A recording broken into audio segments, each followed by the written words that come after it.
Hello, my beautiful babies, and welcome back to Arrakis for Children of Dune Club Session 10. Wow. Session 10, you're still here? You're amazing. You're killing it. I'm so excited to have you here. We've only got 2 more classes. What the fuck? That's so fucking crazy and insane. But this has been such a wonderful journey. I love taking you guys on a proper tour of Arrakis. You know, I'm the official gatekeeper of Dune, and that's my job, all right? That's my job. Yes, it's been a blast. Well, and thank you so much, all of my people on Twitch who've been here. I mean, you guys have been a loyal fucking crew. Like, over 100 people showing up every fucking time. Like, I'm so honored and pleased. So thank you so much to everybody who's been showing up to these live on twitch.tv/Danika XIX. You guys are beautiful. Thank you. I love you so much. I can't wait to, do God Emperor of Dune Club next year. It's going to be really fun. So, all right. Well, before we get into it, just want to remind you, if you want to support this free class, you can do so by picking up some sweet Dune merch straight from the smugglers on Arrakis. We've got at DanikaXIX.bigcartel.com. We've got the back to school Dune Pack. It's a sexy little pack. Got lots of shit in there. It's fucking sick. Look at all this cool merch. Space and Guild highlighter. Give me a fucking break. Mentat, Juice of Safu, fucking chapstick. All right, it's great. It's vegan. Sticky notes. You know, you got titties on the world's sexiest Dune bookmark ever created. I can claim, I feel very confident in claiming that I have created the sexiest Dune bookmark ever. So there's also that.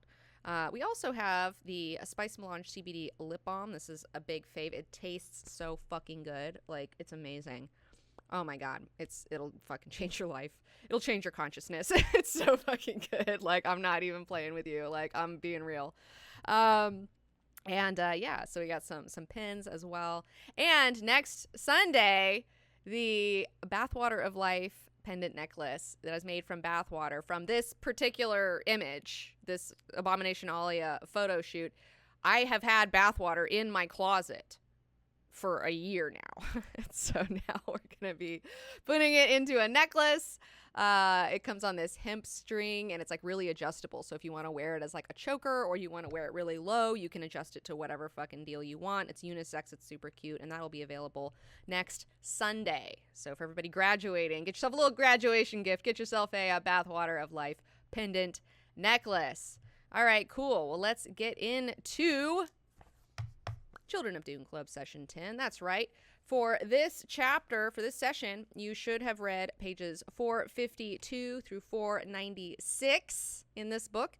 If you're not reading from this book, the last sentence of the last chapter is, "Soon we'll dispute as man to man, and only one vision will emerge." That's right. Sunday. Fucking one vision will emerge. The 2 men, one fucking vision. Let's do our recap real quick. Our boys are growing up so fast in Session 10 of Children of Dune Club. First, it's Farad'n's graduation day. That's right. Who was once a Corino is now Bene Gesserit forever and ever. Amen. Back on Arrakis, Leto survives the Great Storm only to find his heel pumps disabled and find himself low on water. Oof. He meets Muriz and goes with him to Shuloch, where Leto finds Sabia, sent to this town as a captive as punishment for letting Leto escape. Oh, sucks. Back in Jacarudu, Gurney comes to find out that he's been tricked. Jessica has been captured, and Alia has been the one giving the orders this whole time in her place. He escapes after Namri tries and fails to kill him. Meanwhile, Leto, supposedly trapped in Shuloch, takes a little midnight stroll and finally tries on his terrible glove. And guess what? It's a perfect fit. It's a perfect fit. Now covered in a living still suit made from sand trout. He possesses incredible strength and speed. He's like Iron Man, except with sand trout. So, Trout Man.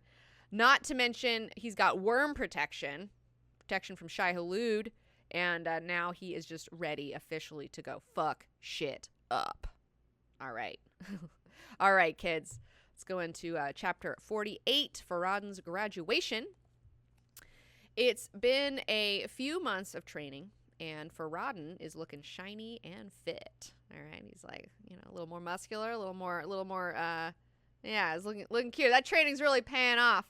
And Jessica's getting ready to graduate our baby boy Farad'n, and she's like, man, I got to be slick about this because, like, once the spies watching us figure out what the fuck I'm doing, they're going to interrupt us. Like, we got to fucking be cool about this. Farad'n is sitting there silently listening, probing, testing, holding his questions until he had shaped them into a cutting edge. Oof. That was such a hot sentence. I was like, man, the ability for someone to sit there listening silently, but while they're listening, they're just shaping their questions into a cutting edge, like they're just ready to fucking come at you. That's something we should all kind of try to develop in ourselves a little bit. Hey, Bean, do you want to come say hey? You want to come be on the stream? You a little Bean stream? You woke up from a nap. You look real tired. Oh no, come over here. Come here. Oh, she is too tired to even whine. Look at this sweet Bean. Say hello, everybody. I'm kind of tired. I just got up from a nap. I was sleeping in my director's chair. But I'm kind of tired. I hope you guys have a good Dune Club today. Thanks, Bean. You're a sweet muffin. What a sweet muffin. Oh, my gosh. So let's get back to the story.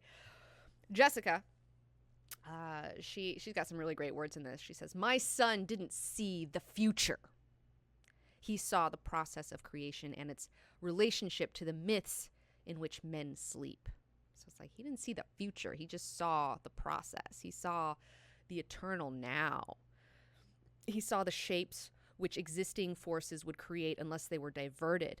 Rather than turn against his fellow man, he turned against himself. He refused to accept only that which comforted him because that was moral cowardice. Life is a mask through which the universe expresses itself. We assume that all of humankind and its support and its life forms represent a natural community and that the fate of all life is at stake in the fate of the individual. Thus, when it comes to that ultimate self-examination, the amor fati, we stop playing God and revert to teaching. In the crunch, we select individuals and we set them as free as we're able. So that's the Bene Gesserit.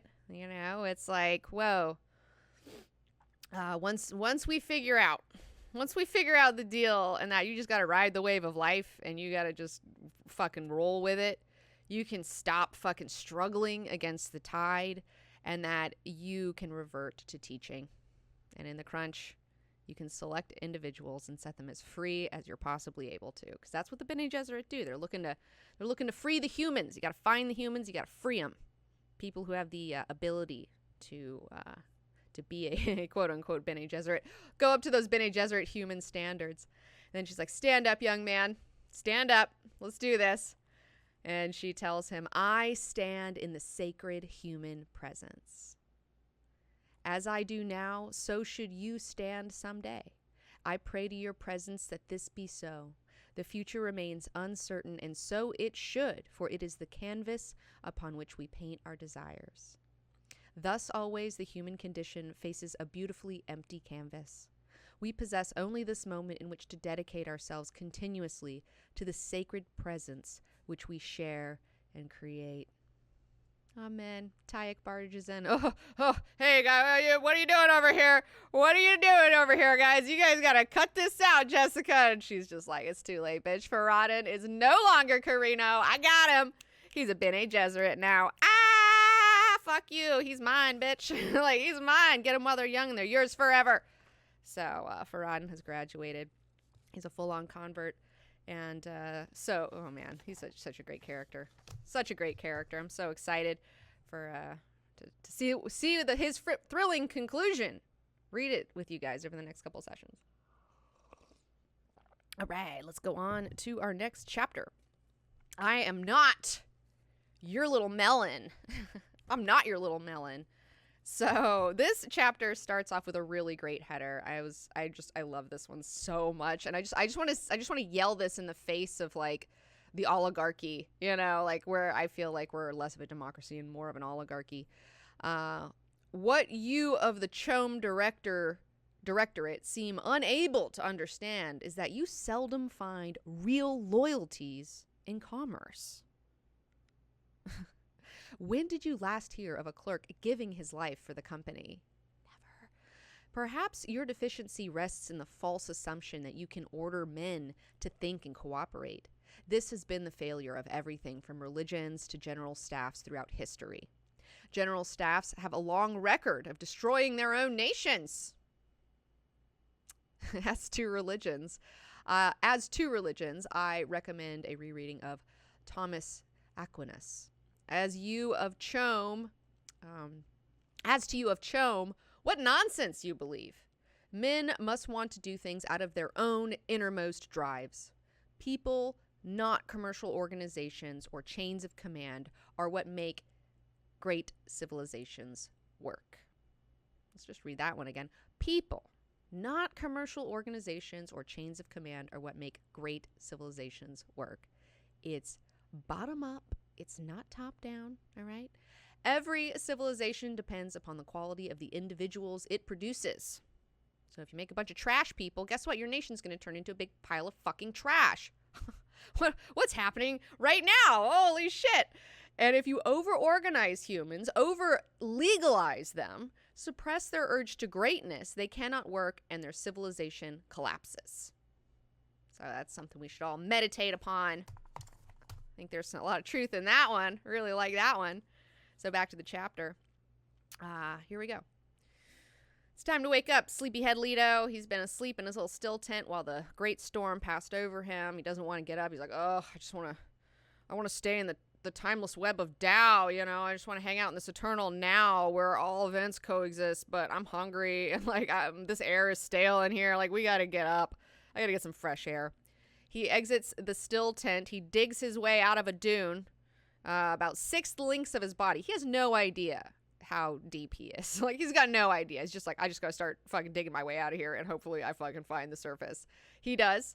And he gets out. He stains his eye pits to reduce reflection and thinks to himself, he must woo this desert now rather than fight her. I love that line. He stains his eye pit, so he gives himself some guy liner and then thinks about how he's got to woo the desert. It's just like, yes. I think about that all the time. Like when new people come to LA and I like them and I want to give them some helpful tips and tricks. One of the things that I've found in LA is that if you come here with this expectation that you're owed something, you're owed fame or fortune or whatever the fuck. A lot of people come out here to be famous to some extent. If you think that you're owed something, this town will chew you up and spit you out, okay? But if you come here with the attitude that you are here to work hard, you're a hard worker, you're here to be beautiful, and you're here to make Los Angeles look good, you're here to work for her. She's not here to work for you, okay? So she's like this great desert. It's like you're here to work for her. You need to make her look good, and you need to look good, and you need to work hard. And she will hook it the fuck up for you, So it's like you got to woo LA. You got to woo the desert. You can't fight them. So he finally figures out his heel pumps are fucked. He fixes it, but it's like, oh no, it's too late. He's lost like half of his water already. He calls a new worm. It's called a growler. I love this term for a new type of worm, a growler worm, because it digs its foreplates into the front while its tail is driving, and that produces rumbling sounds, which cause part of his body to rise clear of the sand in a moving hump. So they like kind of like dig in their little chests, and then it just like they're just like they have like their fucking parking brake on. It's like they have their fucking parking brake on. Oh hey, Davey Stockrocker, what's up? Good to see you. So anyways, he comes and then while he's driving the worm, he thinks to himself, he's like, how when you're driving, you're just thinking to yourself while you're driving. That's what's going on here. He's riding a worm, but he's just like thinking, and he's like, And he says he tried to think of this passage as a new ceremony for his life, one which kept him from considering the price he'd have to pay for his golden path. Like the Fremen of old, he knew he'd have to adopt many new ceremonies to keep his personality from dividing into its memory parts, to keep the ravaging hunters of his soul forever at bay. Contradictory images, never to be unified, must now be insisted in a living tension, a polarizing force which drove him from within. Always newness, I must always find the new threads of my vision. So that's the thing. It's like, you know, he's got the inner lives, like fucking, he's got a good handle on him, but he knows that like nothing's ever certain forever, you know, and it's balance. It's all about balance. And the secret to balance is, you know, you just gotta find your footing. What is it? It's like, there's a fucking Dune quote, like, there is no secret to balance. You just have to find the waves or something. I don't know. I can't think of the fucking thing. It's amazing. It's so good. But it's just like, the thing about balance is that you're never truly stable. You have to constantly just adjust yourself as things change around you, you know? So he's like, okay, well, you know, I got a handle on it. I just got to keep kind of adjusting, you know, got to keep it up. He comes upon a butte. He sees a spice blow. And we get some visuals on the spice. Blotches of violent sand redolent with the gingery odor of cinnamon. So it's like this violet sand. And I was like, I thought that like, so I feel like it's violet because it's blue, but then it mixes with kind of like the sand, which makes it more of a violet tone, you know, when it gets like the red brown of the sand in there. But maybe it's just violet, and then when they refine it, I don't know. I don't know, you know, I don't know. We don't get a lot of fucking, we don't get too much visual fucking confirmations in this book, unfortunately. Anyways, he sees a smuggler spice crawler out in the distance, and they see him too. And the ornithopter lands. A man approaches him. And he knows that they're smugglers because they're not using their like radio waves and shit. They're just like making like little, they communicate with the way that they move their wings. And so this guy's like, what are you doing out here, kid? Like, what the fuck are you doing in the middle of the fucking desert, bro? Like, hello? You trying to die? Like, where did you come from, kid? He's like, I came from Jakaruru. You know, the desert's my home, bitch. And he's like, well, Bati, you are the strangest thing I've ever seen in the Tanzaruft. And then he's like, I am not your little melon. Okay, let's get something straight. So Bati means little melon. And the little melon on the desert's edge offered its water to any finder. So by calling him that, this guy's essentially saying like, hey, I'm going to fucking steal your water, you fucking little kid. Like, what the fuck?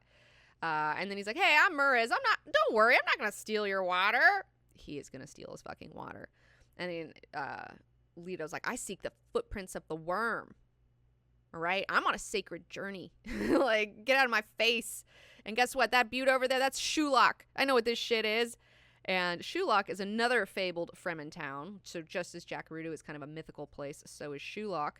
A place for interesting things to happen and only for the sake of the story, which I thought was really funny. So in Fremen culture, they just have like a catch-all like in Shuloch, you know, like, oh, if they just need some fucking place for some cool shit to happen in a story, they'll bring up Shuloch to make it exotic. But it's funny because that's literally what Frank Herbert is doing in this place. Something interesting is definitely getting ready to happen for the sake of the fucking story in Children of Dune. And there's one of the Shuloch stories. There's a waif. They find this waif, and then the siege takes him in, and he won't talk, and he's making these hand movements, and nobody knows what the fuck he's doing. And then eventually this old lady sees him, and she's like, oh, he's just copying his dad. His dad was rolling the spice fibers into a rope. You know, like that's what he's doing. He's just doing that because he's lonely. Like, you guys, you fucking idiots. And the point of this story is, in the old ways of Shuloch, there is security and a sense of belonging to the golden thread of life, which is, you know, the golden path. And he's trying to fucking find threads. It's a whole thing. And he's like, I'm the waif from that story. Okay, I'm your little waif, Muriz. And Muriz is like, actually, are you a fucking demon? Because, like, you're freaking me out, kid. Like, I don't like you. I'm going to submit you to it. He's like, I'll submit to a test. Submit me. I'll fucking do it. And he's like, you know what? You're weird and I should just kill you right now. But I have a dead son, so I got a soft spot for you. Leto continues to run his mouth about how he thinks it's cute for the cast out of Jakaruru to hide in plain sight and set up camp in a story place. Perfect for smuggling. And then Muriz is really, like, he draws his Mala pistol. He's like, you're a cursed midget. Come to spy upon us. He calls him a cursed midget. And like he's like, no, I'm not a cursed midget. I am Paul Atreides' son, Leto. And Murs is like, wait, Leto's at Jackarudo. And he's like, am I at Jackarudo? And he's like, oh, fuck, maybe this fucking kid. And while he has this little moment of indecision, Leto puts the whammy on him and then grabs his Chris knife and puts it to his own back. You know, and he's like, everybody fucking don't move. You know, and I love Murs is like, my man in the ornithopter will be as unmoving as the rock, okay? Like, you hear that? Like, don't fucking move. I'm not trying to die right now. And so then Leto gives him his, like, kind of Sherlock Holmes breakdown and explains his logic of how he figured out all this shit about Shuloch, and how he knows Muriz is going to steal his water, and how they steal water of people to keep their shit secret. And, like, he's like, I understand what you're doing here. I get it. Thank you for subscribing, JV98. And so... and like he's like makes the sign, I don't know if this is the worm horns. I'm gonna say this is the sign of the worm horns, where it's like, hey, you fucking witch, get out of here with your I don't like your logic. You're too smart. I don't like this. Like, fuck you. And so eventually he's just like, Leto's like, look, man, take me to fucking Shuloch. All right, the worms are dying. You need me. I can fix it. If you need my dad to identify me, by the way, I know you have my dad and the preacher is like in your fucking deal. I get that he lives with y'all because y'all found his ass in the fucking desert and you just like took him in. So and then he's like, okay, when he has him, he's like, you better bite my thumb, drink my fucking blood. So now you got a fucking water debt with me or whatever the fuck, you know, like you can't kill me unless I offend the tribe. So bite the thumb, dude. And then he bites the thumb in a really asshole way. So now he's got some insurance that they won't just outright kill him and that they'll take him to Shuloch. And so now Leto goes to Shuloch. They hang out. They get there. There's like a bunch of huts. So, okay, so this is where the cast out went, right? There's a bunch of the cast out live here. There's cast out among the cast out. Okay, so the cast out are like not with the rest of the Fremens. The other Fremens are like, fuck you. You're like out of society if you're a cast out. There are people among the cast out who are even more cast out, who could go no lower in Fremen society except into death.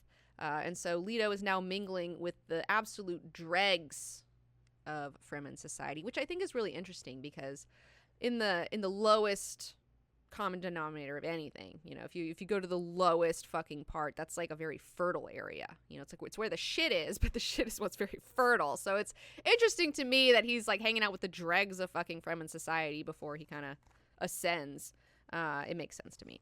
Anyways, so at one point Muriz tells him, you stand on the boundary of fish and worm, which I liked that a lot because it's like his father, there's a lot of fish imagery with Paul. And then, like, fucking, he's getting ready to do his thing. So he's getting ready to get on his worm god biz, you know? And it's just like, he does stand on the boundary between fish and worm. And he tells him, hey, see all these canyons around this deal here? They all are guarded by a worm. We got worms trapped in every one of these canyons. We got this Kanat, you know? We're fucking selling sand trout and selling fucking worms. You know, this was Paul's idea. And Leto's like, yeah, that's cute, but it won't work for like 10,000 years, but keep going, you know, whatever. They go to a hut. There's a new captive there to take care of Muad'Dib's siege, and if she serves well, she may keep her water for a time. Some think it's evil. So essentially he's saying, some think it's evil that we steal water. You know, like a lot of Fremen, they look down on us because we steal water.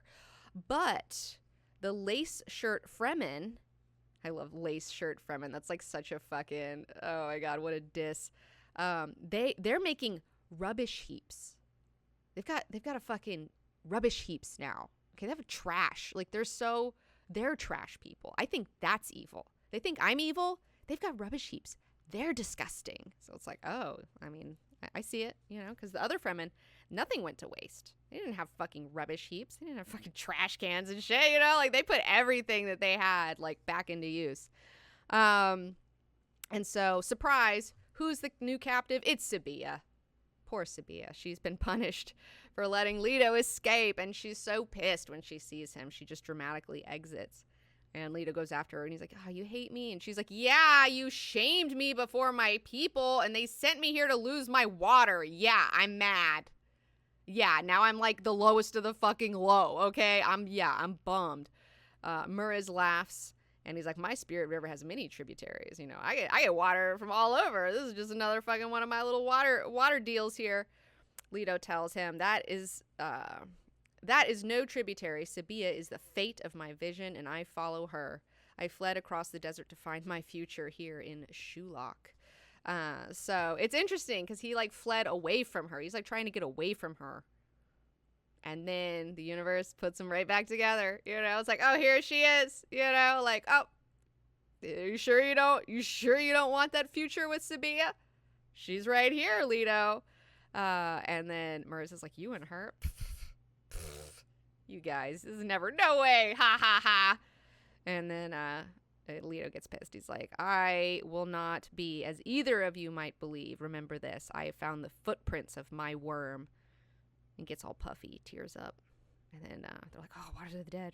Marissa gets embarrassed. He's like, oh, I'm out of here. I don't like this. You know, like this is too heavy for me. I got to get out of here. And he's like, yeah, go. Get out of here. Go and pray for Kralazek. I promise you it will come. Kralazek is the typhoon struggle. It's kind of like their Ragnarok. Fremen Ragnarok is Kralazek. So yeah, he's in Shuloch hanging out back with Sabia. You know, back with Sabia. It's funny how the universe works. So now, chapter 51. Gurney has been tricked. Fuck. Gurney and Namri are talking to Jackarudu. And Namri's like, hey, I got a distrans. Leto's safe. He's with Sabia. Like, don't worry about it. And Gurney's like, oh, great. He's with the girl that fucking lost him. That makes me feel better. I need to see him. Namri's like, no, you don't need to do any of that. And Gurney, he feels his role is dissolving, leaving him naked, and he thinks to himself that he had never liked command anyways. Command always waited while others did the interesting and dangerous things. He's like, I don't even like being a manager, okay? Like, I don't like this. I'm a field agent. I want to be out in the fucking field, which is really interesting. It made me think of the Marseille Tarot. In most tarot decks, you have the, page, the knight, the queen, and the king, right? But in the Marseille, you have the page, the queen, the king, and the knight. The knight is the last one because he has the highest existence, because the king has to just fucking sit around. He can't leave his fucking castle and have adventures and like have fun and like have a fulfilling, interesting fucking life. Like, he's got to manage motherfuckers, and that the knight is truly the more superior fucking position to be in, which I think is really interesting. But Gurney is not feeling right about any of this. Jessica's orders aren't making any sense to him. Shit isn't adding up.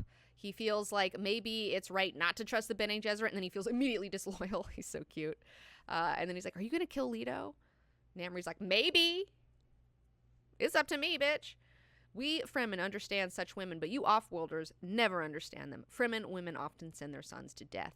And he's thinking, this stinks, man. Jessica's going to be bummed. She's going to send her cohorts against you.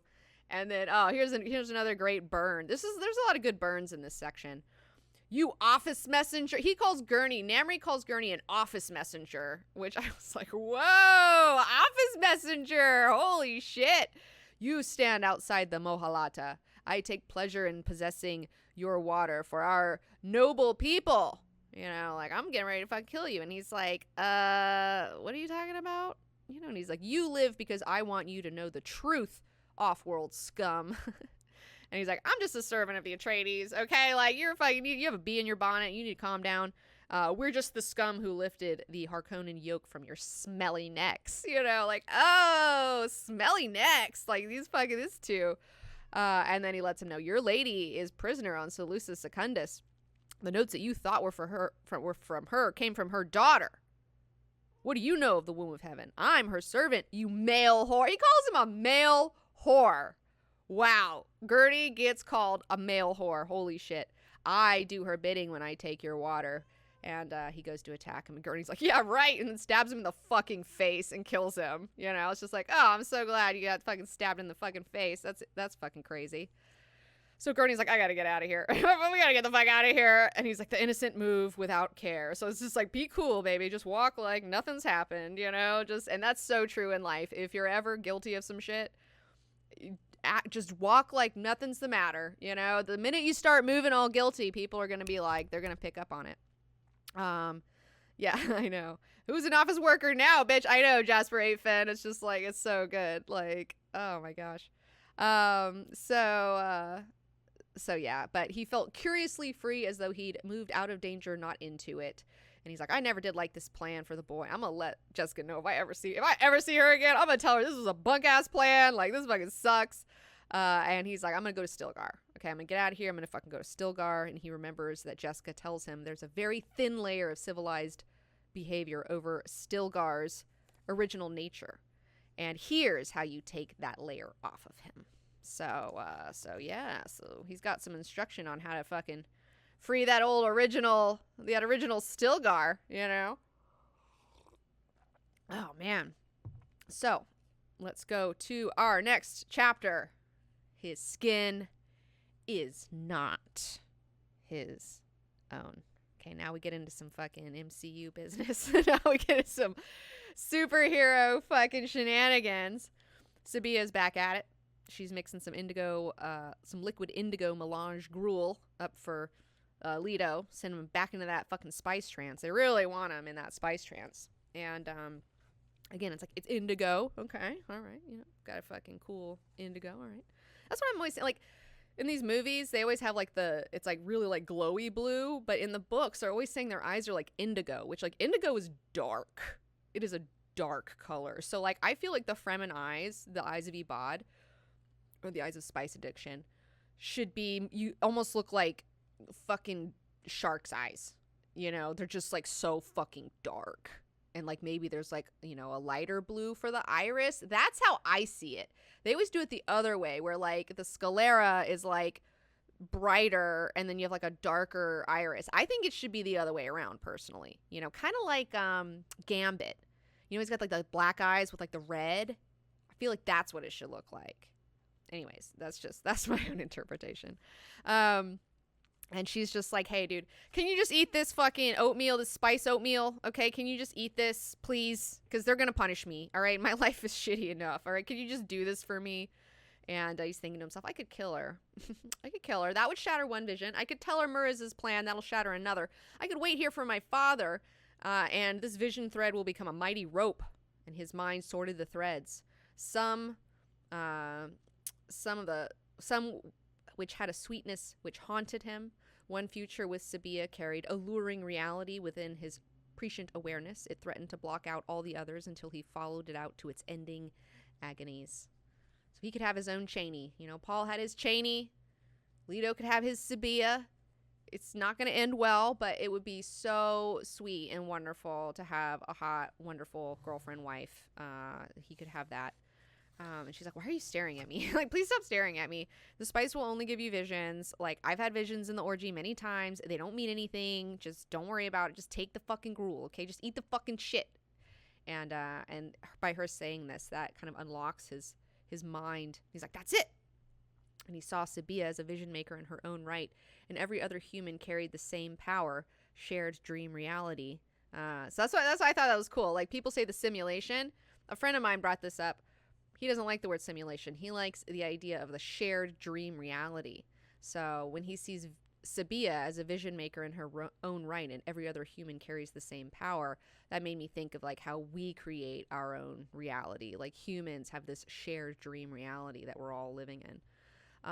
Yet she was disdainful of her spice orgy visions. They caused disquiet and therefore must be put aside deliberately. She depended upon absolutes, sought finite limits. And all because she couldn't handle the rigors of terrible decisions which touched her own flesh. She clung to her one-eyed vision of the future of the universe, englobing and time-freezing as it might be, because the alternatives terrified her. In contrast, Leto felt the pure movement of himself. He was a membrane of collecting infinite dimensions, and because he saw those dimensions, he could make terrible decisions. Just like his dad. Just like his dad. I feel like a lot of us do that. A lot of us know what we need to be doing, but it's too scary, and we just we just ignore that intuition. We just ignore our fucking, our visions as they were. I think it's more of like intuitions. Ignore that. That's too scary. It's not an absolute thing. That's fucking, I'm not doing that. And then she's like, dude, please, can you just eat this? Sabia's just like, please, just eat this. He's like, no, I'm not. Fuck you, bitch. It sucks in here. I'm going outside. I'm gonna get some fresh air. Just throw that shit out. Just throw it out. Just throw it. No one will, I'm not gonna tell anybody. Just throw it away. I'm not doing this. And she's like, dude, like, please, just fucking, and he's like, look, and he thinks to himself, I'm not gonna kill this puppet. And she's like, Mirza's gonna be angry. And he's like, Mirza is a merchant of emptiness, and my aunt has drained him. Another sick burn, calling someone a merchant of emptiness. Oh my God, I love it. I want to call someone a merchant of emptiness. You're a merchant of emptiness. Get on my face. I love it. So fucking good. So fucking good. Anyways, okay, so here we go. And she's like, well, I'm gonna go with you, and he's like, I'm going alone. I'm consulting my visions. And, he's like, I don't have a still suit. I can't escape a canyon of worms. Well, I have no maker hooks. Like, how am I going to get out of here? So just chill out, lady. Okay, I can't fucking escape. She's like, I guess. And he then wondered how it would be to live outside a vision with her, sharing each moment as it came of itself. The thought attracted him far more strongly than had any spice vision. There was certain cleanliness about facing an unknown future. So he's still thinking about it. He's like, I like this chick. Man. Like, it'd be cool to just live a life. And then he thinks to himself, a kiss in the Sietch is worth 2 in the city. I want to make some fucking Dune merch that says a kiss in the Sietch is worth 2 in the city. I think that's the cutest fucking thing I've fucking ever heard. Like, that's like so perfect. So fucking cute. So anyways, he goes outside. There's, goes out to the Connaught. The sand trout are coming out. They're getting ready to try to insist this water. They are roughly diamond shaped. They have no head, no extremities, no eyes, but they can just totally find water. They just zero in on that water. They have a little sweet green syrup inside of them that you can kind of tease a couple drops out of. Fremen children generally catch these guys. They catch them for fun and catch them to take them to the death still for their water.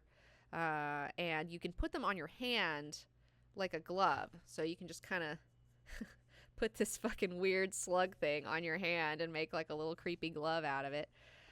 Just for funsies, just as you do, just for fucking funsies.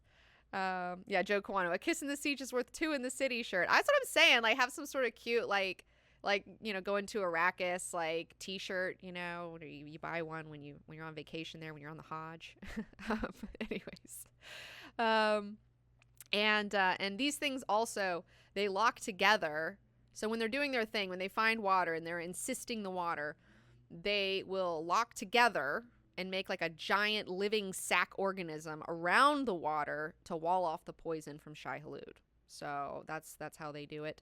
And so he starts putting the terrible glove on, starts putting on this sand trout over his hand. And no sand trout had ever before encountered a hand such as this one, every cell supersaturated with spice. No other human had ever lived and reasoned in such a condition. Leto starts adjusting his enzyme balance, blending himself with the sand trout, feeding on it, feeding it.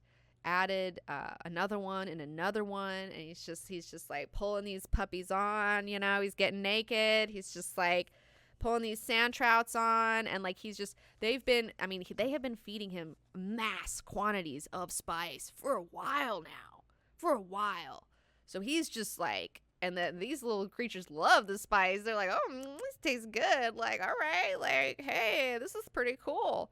And I loved it too. No other human had ever lived and reasoned in such a condition. So most people, they would fucking die if they had given this much spice. Like, they would just fucking die, But he was able to stop himself from overdosing by just constantly adjusting his enzymes, And he's been having to do this to stave off death for the past however many fucking weeks that they've been feeding them this spice. And so with a terrible singleness of concentration, he achieved the union of his new skin with his body, preventing rejection. So he makes himself a skin symbiote. So now he's got his own little venom suit. Leto has his own little venom suit. That's right. He achieved the union of his new skin with his body, preventing rejection. No corner of his attention was left to dwell upon the terrifying consequences of what he did here.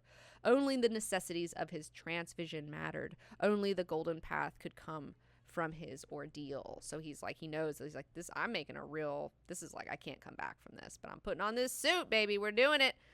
And one keeps trying to cover his face, and he's like, no, stop. Like, stop. He rolls it into a little tube, and then he bites it, and then he starts drinking that, like, green energy slime. And, like, and it's like, instead of just a few drops, he just, like, gets a whole bunch of it. And he's like, whoa, I just get a whole fucking supply of this green fucking energy slime. It tastes sweet. This is great. So he's got, like, a little food supply in there. He molds the suit all the way up to here, behind his ears, you know, but it's, like, up to here. You know, so he's got a whole little fucking symbiote suit now. Venom plus Leto equals veto. Yeah, it's fucking veto.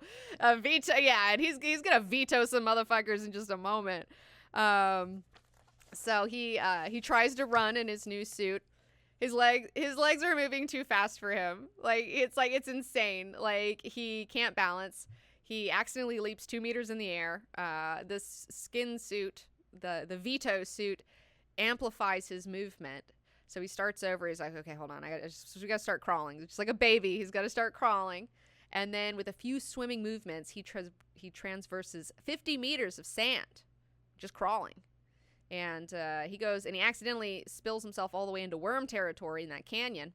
He's trying to stand back and wait, but he accidentally plunges further in the canyon because he can't control his body. And then a worm shows up. The canyon worm shows up, and then it's like pops out. He's like, oh, fuck, you know, like, oh, no. And then the worm stops dead. He just hangs out. He's like in front of Leto. And that's not really how this normally goes. In fact, nobody's ever stood this close to like a worm like that and lived. So like, and then like Leto like tries to touch it, you know, like puts his hand a little closer, and then the worm's like, I don't know about you. So this worm is just hanging out in front of Leto, like just chilling. Sabia comes out. She sees this, and Leto's like, look, this worm's doing my bidding. What the fuck? And she's like, like, it just like breaks her. She's just like, she's fucking shook, man. Homegirl's shook. He pulls the collar up into a lower face seal, you know, and that totally works. He gets that fucking situation going. Townspeople are coming outside to see the commotion. They're like, what the fuck's going on? Now he's got this living, self-repairing still suit, but he thinks, I am no longer human. The legends about this night will grow and magnify it beyond anything recognizable by the participants. And he uses the suit to jump down 200 meters to the desert from the butte. No problem. You know, he's got a fucking super suit now. He's being pursued by a thopter. He just was like, you know, I'm just going to dive into the sand and fucking swim around. He just swim through the sand. He just swim through the fucking sand. It's no big deal. And now he knows himself to be embarked upon a path of no return. Ahead lay the trap in time and space, which had been prepared as an unforgettable lesson for himself and all of mankind. So now we're officially on the golden path, guys. Hey, we're officially on the golden. What the fuck? So he burrows into the sand. He's gonna take a little nap, take a little rest time. Burrows into the sand, makes a little sand trout tube that goes to the surface so that he can continue to breathe under there. And he tries not to think of the things that the sand trout skin is doing to his flesh. Okay, because this isn't like, you know, at least with like the symbiote suit, it comes off. You know, this suit stays on. Like, this suit doesn't come off, and it's like only going to like get more and more attached to him. And he thinks to himself, tomorrow I'm going to raid Gara Rulan. I'm going to smash their Kanat and lose its water on the sands. And then I'm going to go to Windsack, Old Gap, Harg. And in a month, the ecological transformation will have been set back a full generation. And that gives us space to develop a new timetable. And pretty soon, we're going to dispute as man to man, me and my dad. And only one vision will emerge. That's right. Oh, my goodness. So things got pretty fucking crazy in this one. Were you expecting that? Were you expecting Leto to make a fucking sand trout suit and become a goddamn superhero in this book? Like, I love, okay, in the Laws of Power, there's this one chapter. Laws of Power. There's this one chapter about how if you have a parent that's like this very powerful figure, the only way for you is you have to eclipse them. You have to eclipse your parent. Like, if you have a parent who's like super powerful, then it's up to you. If you want your own power, you got to do better than them. You got to go bigger, you know, just like Alexander the Great, his dad, King Philip of fucking Macedonia. He like made this huge fucking empire, and then Alexander comes in and he's like, oh, that's cute. I'm gonna fucking make the biggest empire the world's ever fucking seen. I'm gonna go conquer Persia, like, and fucking get Egypt under my belt, and like everything else. And so Leto is like doing the exact same thing. Like his dad's like, oh, I'm worshipped as a god. I have my own religion. You know, I've been deified by people. And he's, you know, Leto's like, you know what? I'm gonna actually become a fucking worm god. Like I'm just gonna not even be a human anymore. I'm gonna become a goddamn superhero. And I'm a fucking crazy fucking sand trout suit on, you know, like no one will even, the people will be like, who? Like it's crazy. So yeah, what is it doing to his skin? Asked Evil Dead Tim. It is bonding to him. Like he's like bonded to it. And, yeah, it's, you know, like I said, once you put the suit on, you can't take it off. So it's like, I mean, he just has a walking bathroom. Like he just pisses in there, shits in there. Like, I mean, his fucking genitals are going to be dissolved away eventually, like, because they're not going to be fucking necessary. Like, just wait till God Emperor, you know, like you'll see like what it does by the end of it after 3,500 years of wearing that bitch. It's pretty nuts. So for our penultimate Dune Club session 11, I'm going to need you to read pages 497 through 546 out of this book. And if you're not reading out of this book, the last sentence of the last chapter that you need to read is, but she couldn't recall who'd said those words. All right. So for our penultimate, you know, it's fucking, we're killing it. The golden, that's right, Quinn's ideas. Thank you. Hey, what's up, Quinn? What's up? Yes, the golden path begins, everybody. Here we go. Were you expecting this? Were you expecting Leto to put on a fucking sand trout suit and become a crazy superhero? I bet you weren't. You know, fucking surprise, bitch. It's gotten real weird all of a sudden. Just wait. Dune gets weirder, motherfucker. Like, just wait. It gets way fucking weirder. So, all right. So next up, we got some questions and answers. You got some questions. I might have some answers. First, we're going to take some questions from our Patreon people, and then we will take some fucking questions from you lovely people in the Twitch chat. But until then, we will be right back.